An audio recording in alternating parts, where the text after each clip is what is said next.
Hey G fans, GoGFan93 here. Welcome back to the King of Kaiju post-commentary video series. We are playing as Mechagodzilla 1975, or as they call him in this game, Mechagodzilla 2, which is just really confusing. I mean, think about it. Like, let's say if you're not a super hardcore Godzilla fan and you know about the movie Godzilla vs. Mechagodzilla 2, and then you play this and you see that it's Mechagodzilla 2 and you're like, wait a minute, he doesn't look anything like the Mechagodzilla 2, and it's so confusing. I mean, for me, I have the Mechagodzilla 2 name ingrained into my head as the 1993 Mechagodzilla, so it's just like, it's really funny how they decided to name him that.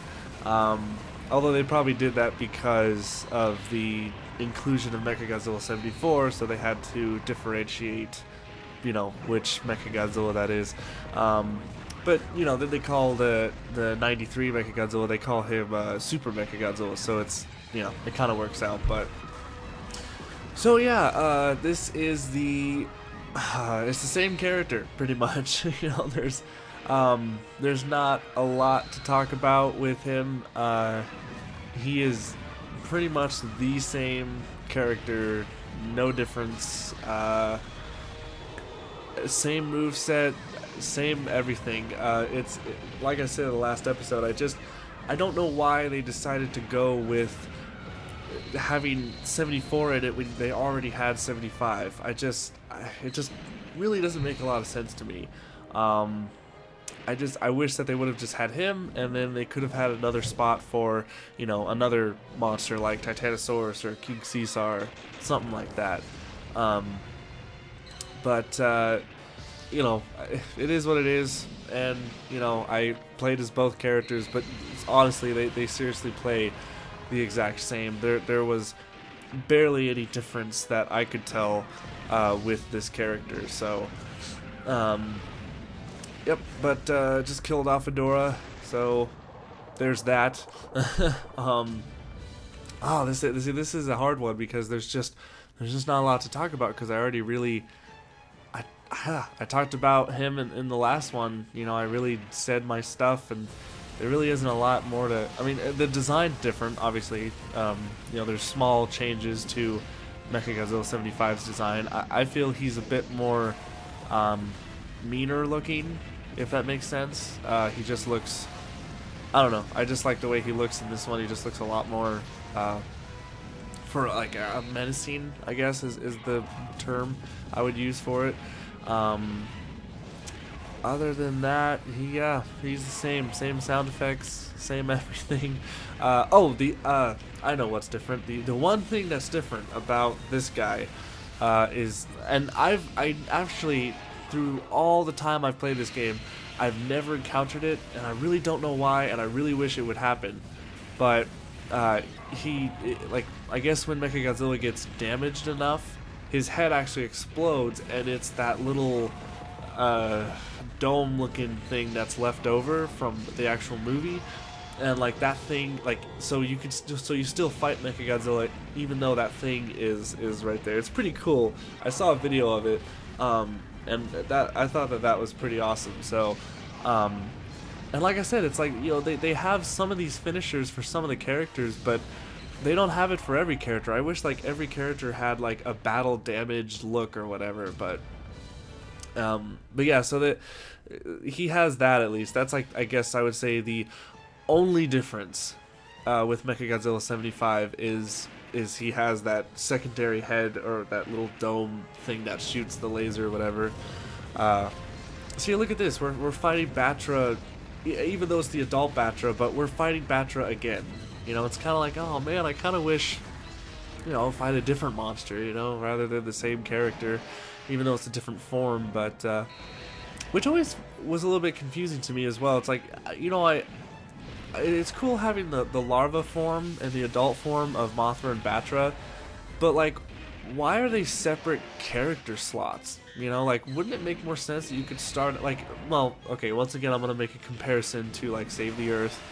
But like when you're Mothra, you start out as Mothra adult. Oh, actually, no, you could choose whether you want to start out as Mothra larva or Mothra adult. Like, it's one character slot. So, I mean, just think about it. If they were one character slot and you could just do the transformation, then you'd have two more slots open for other characters that didn't make it into the game. So, I don't know. It's just one of the things that I've thought about with this game, and you know, kind of wishing that they would have done that. But oh well, you know, it is what it is. I mean, I guess I don't know. Yeah, I really don't know why they decided to. Am I gonna die in this? Okay, it looks like I'm getting close to death there. That was kind of freaky looking. But I wish that they would have had like one slot for Batra and Mothra. It just makes more sense. You could either like decide if you want to start out as the adult form, which, you know, would be cool. Oh man, how do I survive this? I recorded this a while ago, so I don't even know how I don't even remember how I did this. But Mechagodzilla is definitely not my strong suit, for sure, when it comes to playing as him. But well, I'm doing pretty good so far. How will I get out of this? It's just Batra has these combos that are just really ridiculous. It's just, you can't even. They're super hard to evade, and well, because there's no block, so it's really hard to kind of get away from his attacks, I guess. You always have to use your special so you can at least have some way to block that combo that he has, because Batra's combo is ridiculous. It's like a 1-2 punch, and then he does like this comp like with all of his legs, like and then he flies up, and it's ridiculous. But looks like I'm gonna beat him here pretty soon. Just get him one more good punch here. One more punch. One more good punch. Oh. See, I would have been so angry. Okay, the shield saved me. So, see, that was a close battle. That's just because Batra is so unbalanced when it comes to fighting that. But then we fight Mothra. It's, you know, it's just kind of like the same. It really is. It is like the same character every time you play this mode, and it really gets a little bit, really gets repetitive, like super repetitive. That's a little bit of a disappointment, but I always wondered why the enemies, they can just walk towards a building and it gets destroyed, but you have to actually like attack the building to knock it down. I've always noticed that with the enemies though, like when an enemy kaiju is around, all they have to do is just walk near the building and they do damage to it. It's kind of weird.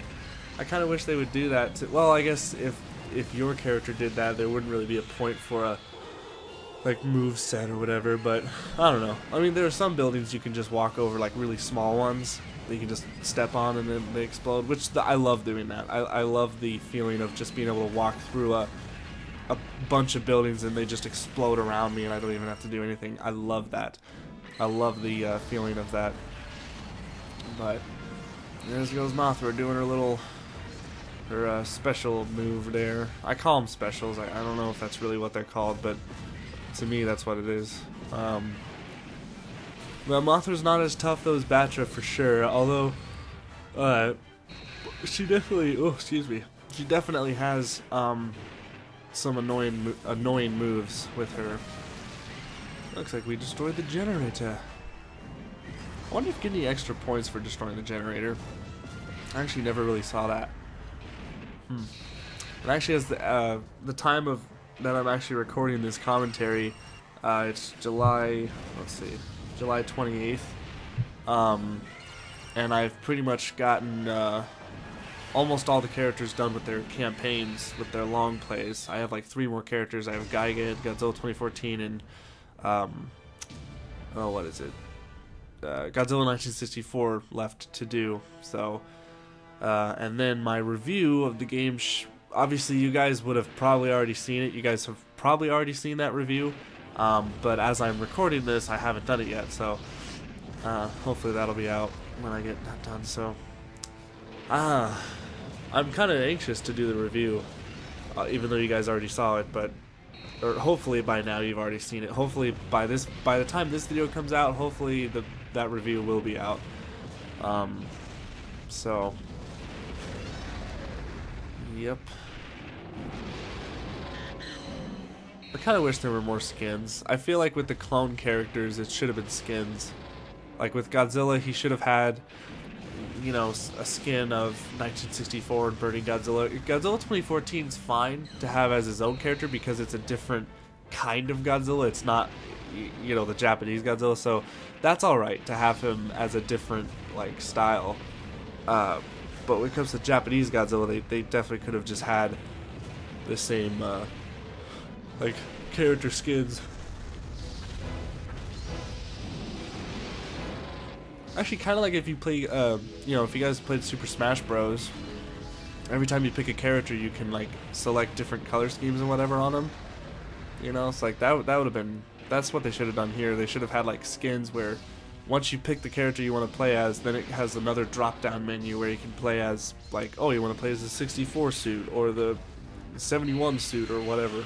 You know, just kind of have a selection that way. And then when it comes to Mechagodzilla, you can pick, you know, Mechagodzilla 74, 75, and then, you know, I don't know, it's just and maybe you could, like with Mechagodzilla 2 or Super Mechagodzilla, you could have, you know, the standard look of Mechagodzilla 93, or have the one with the Garuda on his back, which then makes him Super Mechagodzilla. So wow. Oh, that's right, I died. I totally forgot about that. Oh my god, that sucks. Well, that'll do it for this episode. Mechagodzilla 75 is not my favorite character, but that'll do it. Stay big, G fans.